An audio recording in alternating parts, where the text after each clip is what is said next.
Hey, this is Dylan with Repair Spots, and today in this video I'm going to be giving you a general overview look of our web portal. So in our web portal, you'll be able to do almost everything you can do in the regular iOS app. That is going from creating repairs, adding customers, managing your employees, creating appointments, managing your inventory, creating an order, going through a sale and checkout, and looking through your reports, using the import tool, which is unique to the web portal. You have quite a few settings to go through, and you can also use our user guide for any help. Here on the main menu, we still have our monthly goal, our repairs, appointments, and orders. We can go to our inventory here. We still have our quick actions menu on the side where we can create a new sale, create a repair, create an appointment, or create an order.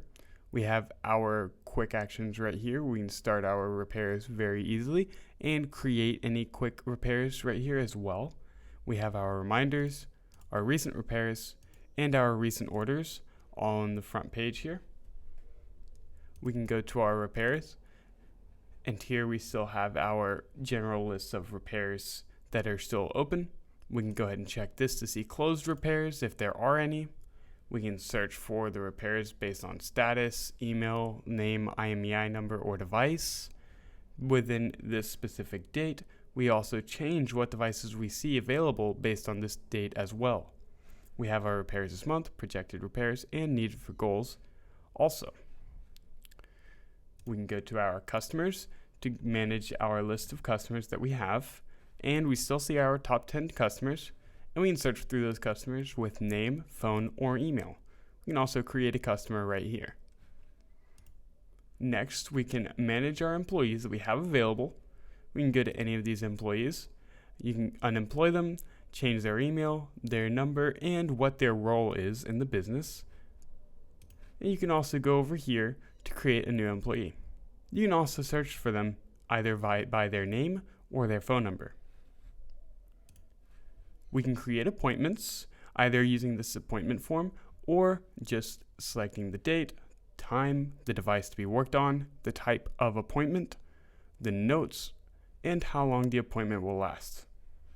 We can then search for it either by device, phone number, or customer name. Going to one of these appointments, we'll see all the information about it. We'll be able to change the email, call the customer, change the date, see the status, check the average time, the time estimated, the appointment type, any notes, and the customer that had the appointment. We can update the information right here, and we can also go to status to update the status, whether or not the customer showed up for their appointment.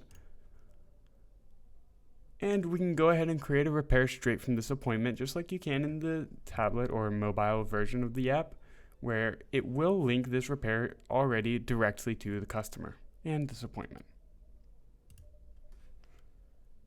We can manage our inventory, add a device or an item, and we can search through types, product, SKU, or barcode. We have our short title description organizing all of our different items by whatever it is that short title description is. And we see the names, how much in stock, and the price of each item. We can go over here to order, where we'll be able to update the time, where we can see the order. We can search for the part or customer name, and then we can press on this plus right here to create a new order. We can add the customer to that order, add the parts to be ordered, the customer's price, our costs, and any notes to that order. Moving on, we have our sales, where we'll be able to go to create sale, and here we have our checkout screen. We'll be able to add any items to the checkout, add a customer to be linked to it, add any discount, any note to the sale, and then you'll be able to process the payment. Moving on, we'll be able to see our sales here on this page, where you can see any voided sales, any average sales, our end of day reports, and average reports. All through this time over here, we'll also be able to update that with this button. We can go to reports to see our sales report overview, the items report, daily sales report, or end of day report, all between this time and we'll be able to export those sales. We can see our end of day here, where we'll be able to see how much sales we've had since last checkout, how many cash sales, how many credit card sales, debit card sales, or other sales, cash in amount, and how much the cash drawer should have.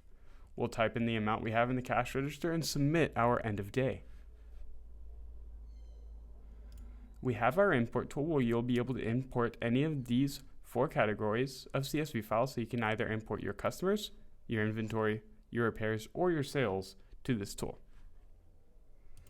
Moving on, we have settings where we'll be able to set our shop address. We can set the info about this specific repair shop. We can change our sales information, tax, and currency. We can set our store logo here. And here we'll be able to go to our pricing page, and you can change the plan to the one that best suits you, either be it a monthly plan or the better cost-effective yearly plan. We also have our terms and conditions where you'll be able to change your terms and conditions that will be printed on your receipts or otherwise.